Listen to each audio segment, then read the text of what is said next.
Hello everyone, स्वागत है आपका आपके अपने यूट्यूब चैनल स्किल्स लवर में। तो हम बात कर रहे थे इनपुट टैग की। हमने कर लिए थे इनपुट टैग के कुछ एट्रीब्यूट्स और साथ में हमने की थी टाइप एट्रीब्यूट की कुछ वैल्यूज़। ठीक, आई होप आपको यहाँ तक समझ आ गया होगा। अगली वैल्यूज़ हम करने के लिए अभी के लिए यहाँ पर हम कुछ यहाँ पर फील्ड्स यहाँ से हम हटा देते हैं ताकि हमारा जो फॉर्म है वो नीट एंड क्लीन लगे, नहीं तो बहुत कन्फ्यूज़न क्रिएट कर रहा था।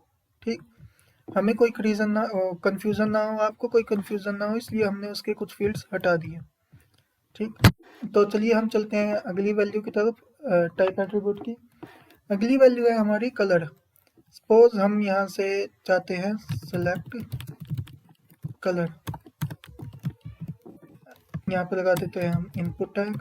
अगर आप विजुअल स्टूडियो कोड यूज़ कर रहे हैं तो यहाँ पर इनपुट कोलन, अगर आप यहाँ पर कलर लिख देते हैं और यहाँ पे एंटर या टैब दबाते हैं तो यहाँ पर इनपुट टाइप कलर जो है वो अपने आप सिंटैक्स उसका क्रिएट होके आ जाएगा। ठीक, अभी नेम के अंदर हम लिख देते हैं यहाँ पे सपोज यहाँ पे कलर ही लिख देते हैं एंड आईडी को भी हम ब्लैंक छोड़ देते हैं। आईडी क्या होता है? एक यूनिक आइडेंटिटी होती है किसी फील्ड की। ठीक, मतलब वो किसी दूसरे फील्ड की जो है वो सेम नहीं हो सकती। ये होता है आईडी एट्रीब्यूट। ये देखिए यहाँ पर जो है हमारा जो कलर का सिलेक्टर जो है यहाँ पे बन के आ चुका है। ये देखिए यहाँ से आप कोई भी कलर यहाँ से सिलेक्ट कर सकते हैं। ये क्या काम करेगा? जब हम जावास्क्रिप्ट वगैरह पढ़ेंगे, जावास्क्रिप्ट या जेक्वेरी की हेल्प से हमें टेम्पलेट का कलर चेंज करना है या किसी टेक्स्ट का फ़ॉन्ट कलर चेंज करना है, उसके लिए यूज़ होगा ये हमारा इनपुट टाइप कलर। ठीक, यहाँ पर देखिए, यहाँ पर हम इस एरो पर क्लिक करेंगे तो यहाँ पर इसकी कलर की जो है वैल्यू भी आ जाएगी। ठीक, ये है हमारा इनपुट टाइप कलर। ठीक है, तो अगले वैल्यू की तरफ बढ़ते हैं हम। यहाँ पे होता है एक फाइल, यहाँ पे हम करते हैं सपोज सेलेक्ट फाइल। ठीक, यहाँ पे मैं लिखता हूँ इनपुट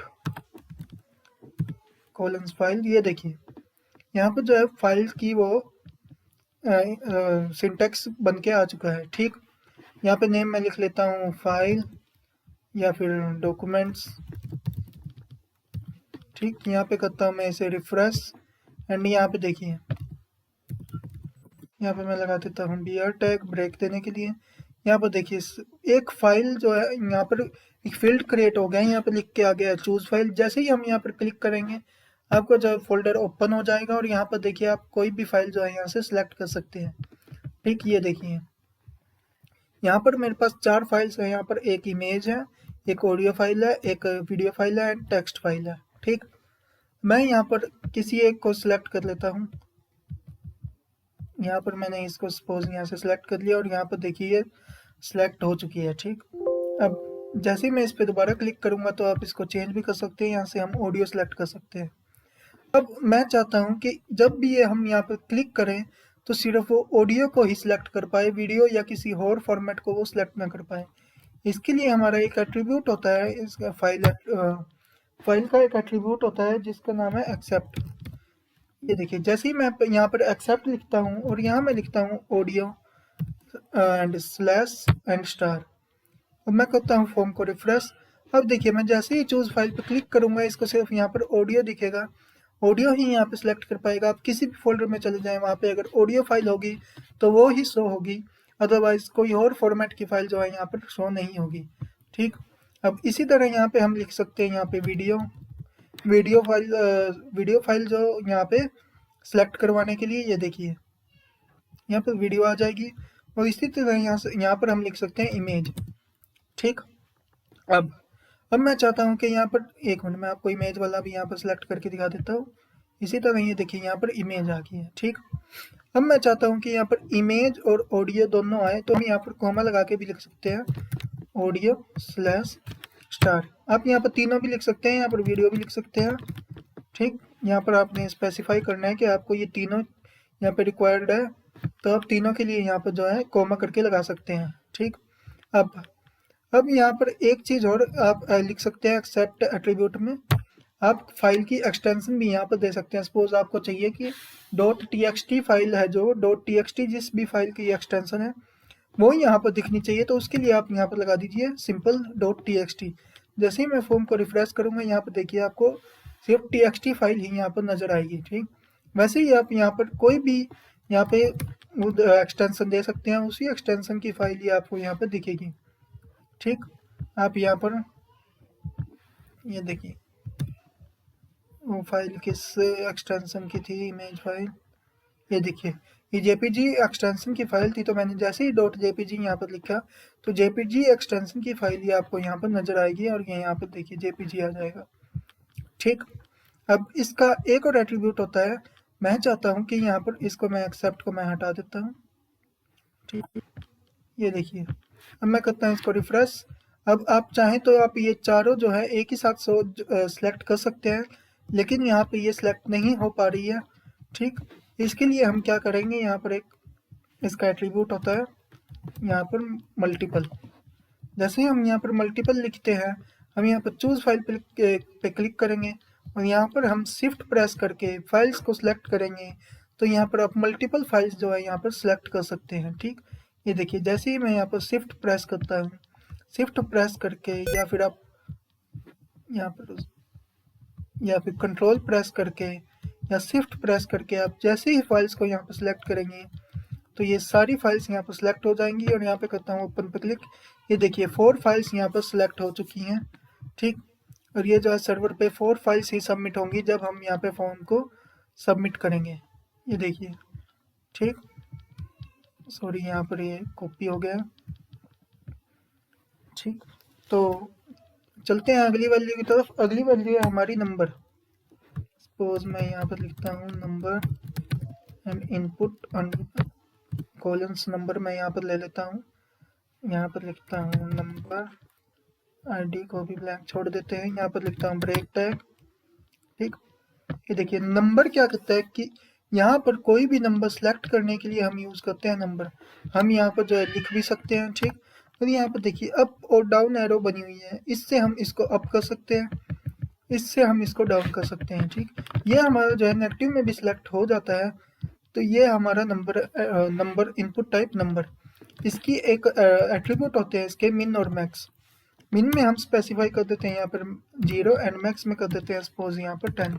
मतलब मिनिमम यहाँ पे हम 0 को सिलेक्ट कर सकते हैं और मैक्सिमम ये देखिए 0 से नीचे नहीं जाएगा, और मैक्सिमम यहाँ पर हम 10 को सिलेक्ट कर सकते हैं। ठीक, इसका एक एट्रीब्यूट और होता है, यहाँ पर होता है स्टेप।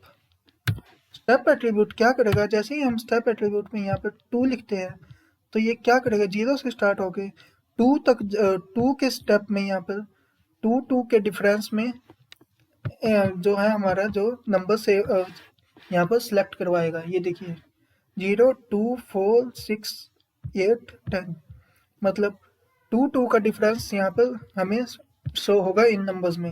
यहाँ स्टेप में आप कुछ भी लिख सकते हैं, 3 4 5 10, जो आपका मन चाहे। ठीक, अगली वैल्यू है हमारी यहाँ पर, अगली वैल्यू है यहाँ पर हमारी रेंज। अब यहाँ पर मैं लिखता हूँ इनपुट कॉलम्स रेंज। ठीक, अब मैं करता हूँ यहाँ पर br टैग, यहाँ करता हूँ मैं फॉर्म रिफ्रेश एंड ये देखिए एक स्लाइडर की फॉर्म में यहाँ पर आ चुका है, यहाँ पर आ चुकी है रेंज। जैसे जैसे हम यहाँ पर करेंगे वैसे वैसे यहाँ पर रेंज सेलेक्ट होगी। हम जावास्क्रिप्ट की हेल्प से यहाँ पर हम इसको शो भी करवा सकते हैं कि ये किस नंबर को यहाँ से स्लाइड कर रहा है, किस नंबर पर स्लाइड कर रहा है। ठीक, अब इसके भी एट्रीब्यूट्स होते हैं मिन मैक्स एंड स्टेप। ठीक, यहाँ पर सपोज मैं मिन दे देता हूँ 0, मैक्स दे देता हूँ यहाँ पर 10 एंड स्टेप भी आप यहाँ पर दे सकते हैं 2 5, जितना आपका मन चाहे। ये देखिए ये जो है 0 से 10 तक की वैल्यू यहाँ पर इसकी शो होगी। हम जावास्क्रिप्ट या किसी और लैंग्वेज की हेल्प से हम यहाँ पर शो करवा सकते हैं कि यहाँ पर कितनी मतलब नंबर्स यहाँ पर हम सेलेक्ट कर रहे हैं। वो जब हम जावास्क्रिप्ट सीखेंगे तब मैं आपको करके दिखाऊंगा। ठीक, अब अगला एट्रीब्यूट है हमारा सर्च। सपोज यहाँ पर लिखता हूँ मैं सर्च, यहाँ पर लिख देता हूँ मैं सर्च। अगली जो वैल्यू है हमारी इनपुट टाइप की वो है सर्च। सर्च क्या होता है, सर्च हमारे वेबसाइट के टॉप पे लगा होता है सर्च बार। ठीक, हमारी वेबसाइट में कुछ भी कंटेंट सर्च करने के लिए यूज होता है सर्च बार। ये भी हमारा टेक्स्ट बॉक्स की तरह यहाँ पर शो हो रहा है, लेकिन हम जैसे ही हम यहाँ पर कुछ लिखते हैं, यहाँ पर देखिए एक क्रॉस का निशान यहाँ पर आ चुका है। जैसे ही मैं इसको क्लिक करूँगा, ये जो भी मैंने यहाँ पर लिखा वो गायब हो जाएगा, ठीक, मतलब रिमूव हो जाएगा। ये होता है हमारा सर्च, यानी कि हमारी वेबसाइट में अगर हम कुछ भी सर्च करना चाहते हैं, उसके लिए हम लगाते हैं सर्च बार टॉप पर वेबसाइट की, ठीक। अगला होता है हमारा URL। एंटर, सपोज मैं यहाँ पर लिखता हूँ वेबसाइट।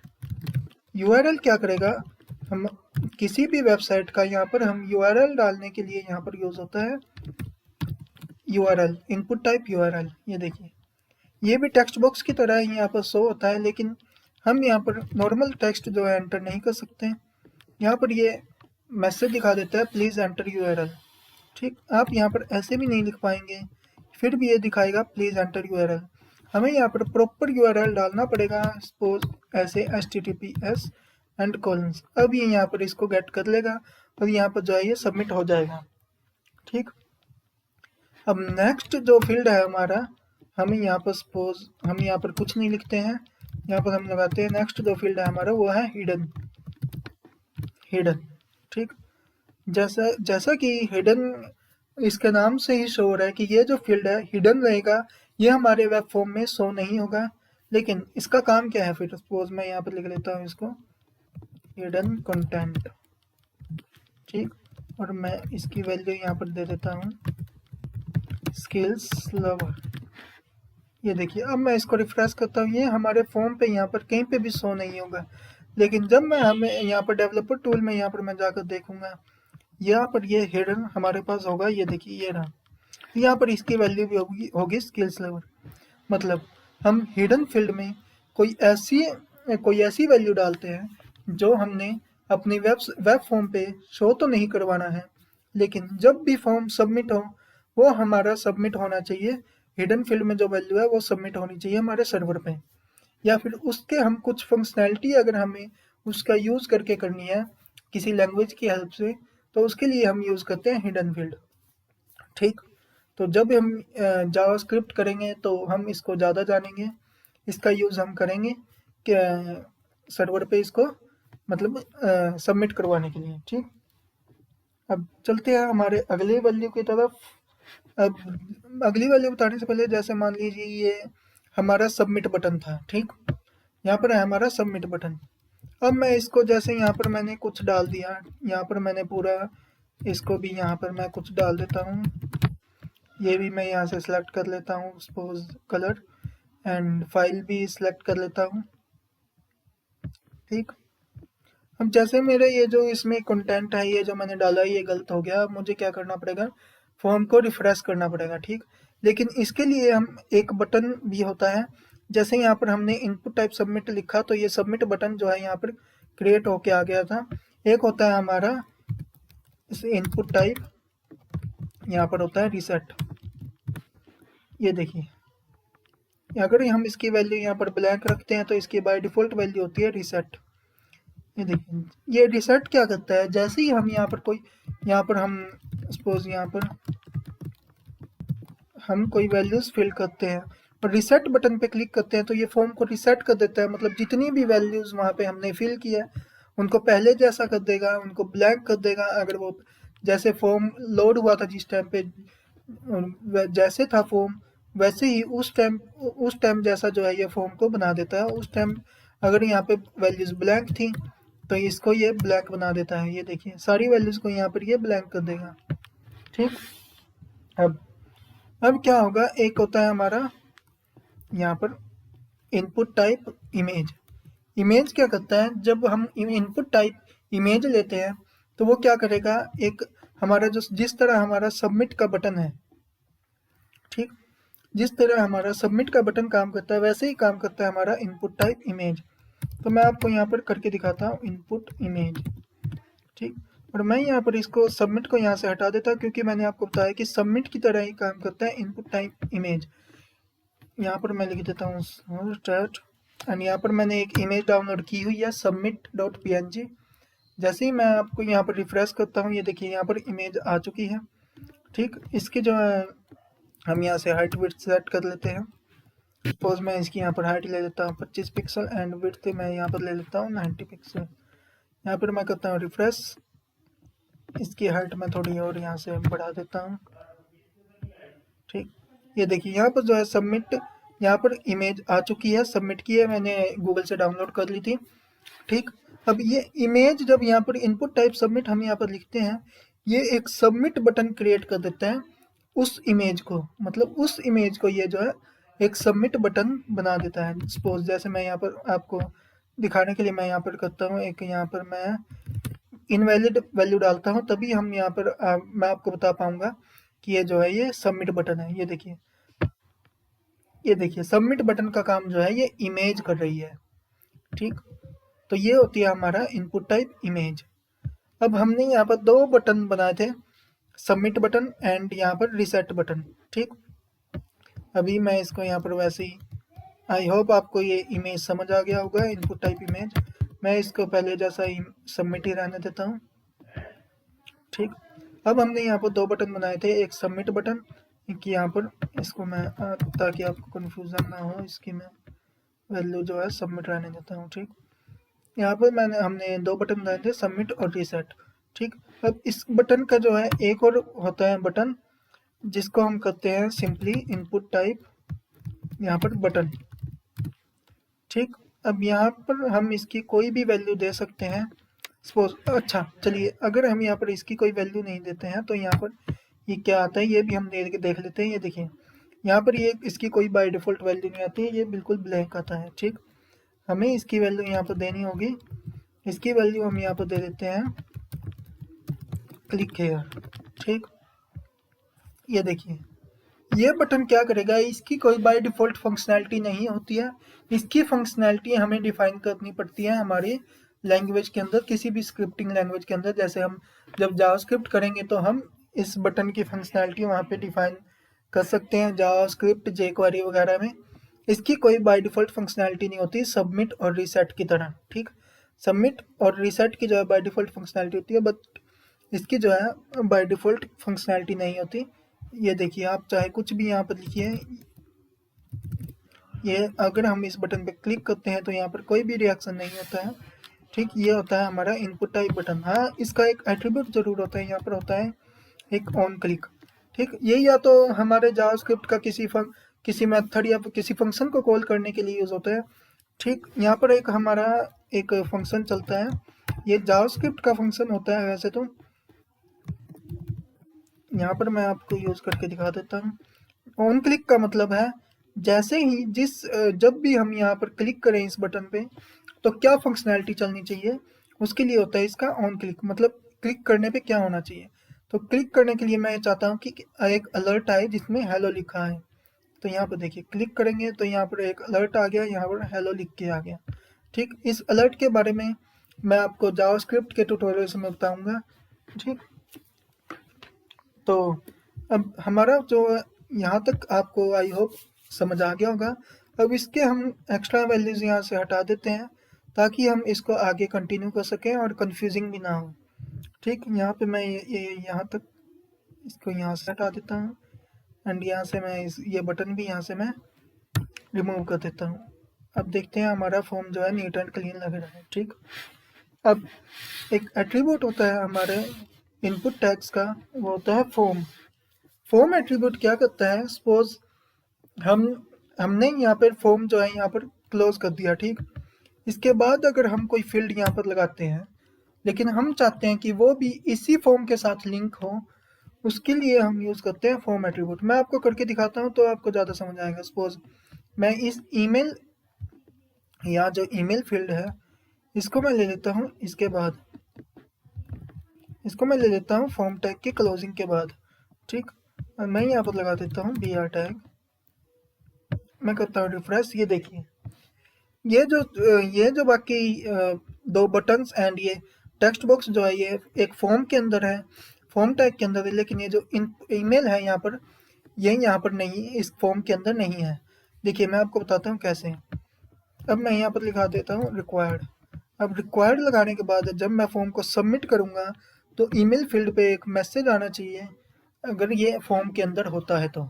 ये देखिए कोई मैसेज नहीं आया, मतलब ये सक्सेसफुली सबमिट कर रहा है इस वाले फील्ड को जो कि फॉर्म के अंदर है, ना कि इस फील्ड को जो फॉर्म के अंदर नहीं है। अब मैं चाहता हूँ कि ये वाला फील्ड भी जो है मुझे इसी फॉर्म के अंदर चाहिए, ठीक। अब इसके लिए क्या करेंगे, यहाँ पर इसकी एक आईडी स्पेसिफाई कर देंगे। आईडी मैंने आपको बताया कि एक यूनिक आइडेंटिटी होती है किसी भी फील्ड की, ठीक। यहाँ पर मैं इसकी आइडेंटिटी लिख देता हूँ, आईडी लिख देता हूँ form1, ठीक। और यहाँ पर मैं लिखता हूँ इसकी, मैंने आपको इसका बताया था फॉर्म एट्रीब्यूट। अब यहाँ पर फॉर्म एट्रीब्यूट के अंदर हमें उस फॉर्म की आईडी लिखनी होगी जिस फॉर्म से हमें ये जो फील्ड है लिंक करना है, ठीक। अब जैसे ही मैं इस फॉर्म को इस फील्ड को इस फॉर्म से लिंक करता हूँ, तो अब क्या होगा, हमारे डोम के अंदर जैसे ही जो ये फील्ड है उस फॉर्म के अंदर ही काउंट होगा। कैसे होगा ये देखिए मैं बताता हूँ।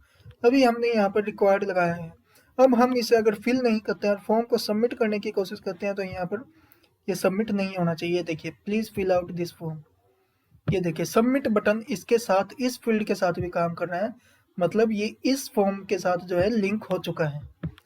ये होता है हमारा फॉर्म एट्रीब्यूट, ठीक। अब मैं इसको वही पहले जैसा कर देता हूँ, यहाँ पे इसको कट करके इसके अंदर लिख देता हूँ, ठीक। अब अगला होता है हमारा फॉर्म एक्शन। फॉर्म एक्शन क्या करता है, जैसे मैंने आपको फॉर्म टैग के अंदर एक्शन एट्रीब्यूट बताया था, ठीक। ये एट्रीब्यूट क्या करता था कि हम जब सबमिट करें तो वो किस फॉर्म पे जो है वो रिडायरेक्ट होगा। हमारा जो ये फॉर्म है, ये जब हम सबमिट करें हमारे बटन को तो वो हमारा जो ब्राउज़र है वो किस दूसरे फॉर्म पे रिडायरेक्ट होगा, वो उसका लिंक हम उसका यूआरएल हम एक्शन एट्रीब्यूट में देते थे, ठीक। अब फॉर्म एक्शन क्या करेगा, सपोज अगर हमें एक ही फॉर्म पे सबमिट करने के बाद, ठीक, दो अलग अलग फॉर्म्स पे जाना है। सपोज मैंने यहाँ पर एक सबमिट बटन लगा दिया, ठीक। अब मैं यहाँ पर एक और सबमिट बटन लगा देता हूँ, लेकिन उस सबमिट बटन से मुझे किसी दूसरे फॉर्म पे डाटा सबमिट करवाना है और इस सबमिट फॉर्म से है मुझे किसी दूसरे फॉर्म पे डाटा सबमिट करवाना है, ठीक। मैं आपको करके दिखाता हूँ तो आपको ज़्यादा समझ आएगा। सपोज मैं यहाँ पर लिख देता हूँ सबमिट और वैल्यू में लिखता हूँ सबमिट टू अनदर फॉर्म। यहाँ पर देखिए एक और सबमिट बटन यहाँ पर आ चुका है, ठीक। अब मैं चाहता हूँ यहाँ पर एक्शन के अंदर मैं यहाँ पर यूआरएल दे देता हूँ, सपोज यहाँ पर दे देता हूँ welcome.html एंड यहाँ पर मैं चाहता हूँ कि ये देखिए अब यहाँ पर जो है फॉर्म, जैसे ही यहाँ पर मैं फॉर्म फिल करूँगा, ये देखिए जैसे ही मैं फॉर्म फिल करूँगा या सबमिट करूँगा, ये वेलकम टू वेबसाइट यहाँ पर आ चुका है, वेलकम वाले फॉर्म पे रिडायरेक्ट हो चुका है, ठीक। अब मैं चाहता हूँ जब मैं इस बटन पे क्लिक करूँ तो वो किसी दूसरे फॉर्म पे रिडायरेक्ट हो, किसी दूसरे फॉर्म पे हमारा डाटा जो है सेव हो, ठीक। यहाँ पर मैं दे देता हूँ, यहाँ पर होता है हमारा इनपुट टाइप, सबमिट बटन के अंदर यहाँ पर होता है हमारा फॉर्म एक्शन, ठीक। इसके अंदर मैं किसी दूसरे फॉर्म का यहाँ पर पाथ दे देता हूँ, सपोज मैं यहाँ दे देता हूँ लेक्चर 9 का। अब मैं करता हूँ यहाँ पर रिफ्रेश और अब मैं करता हूँ यहाँ पर सपोज टेस्ट।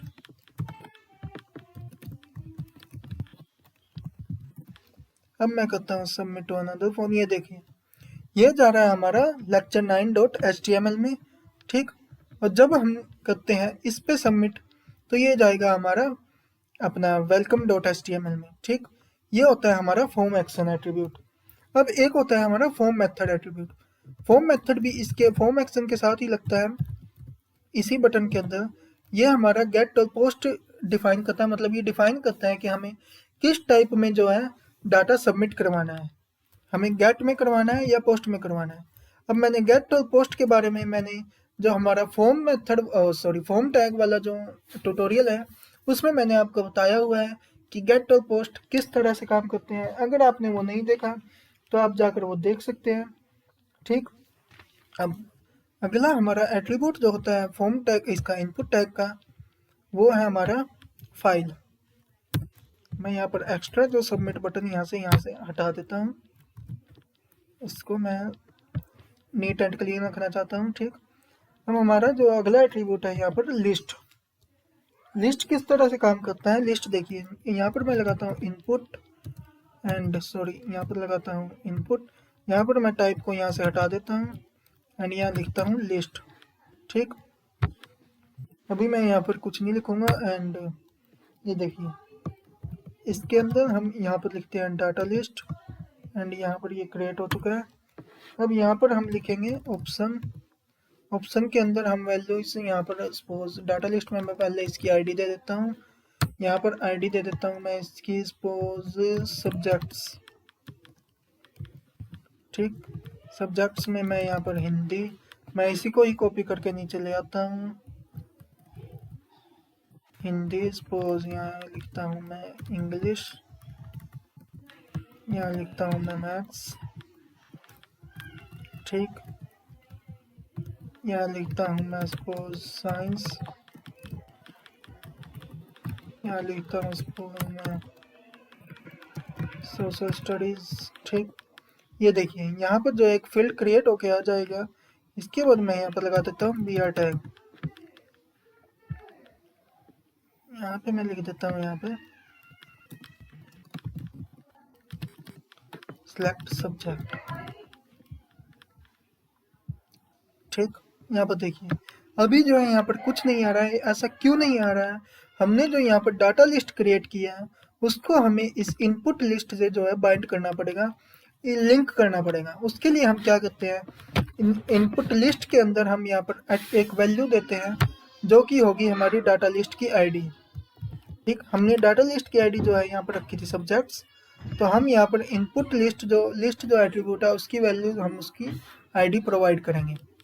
ये देखिए अब मैं जैसे ही यहाँ पर क्लिक करूँगा वो सभी सब्जेक्ट्स यहाँ पर आ चुकेंगे, उन सभी सब्जेक्ट्स की जो लिस्ट यहाँ पर वो जो है आ जाएगी। यहाँ पर देखिए एक एरो भी बनकर आएगी। ठीक, जैसे ही मैं यहाँ पर सपोज लिखता हूँ एच लिखता हूँ, जिन जिन वैल्यूज़ के अंदर एच होगा वो यहाँ पर आ जाएगा, आई लिखता हूँ तो वो यहाँ पर आ जाएगा और मैं इसको यहाँ से सिलेक्ट कर लेता हूँ, यहाँ इसको सबमिट करवा सकते हैं। ठीक, ये होता है इनपुट टैग का एट्रीब्यूट लिस्ट।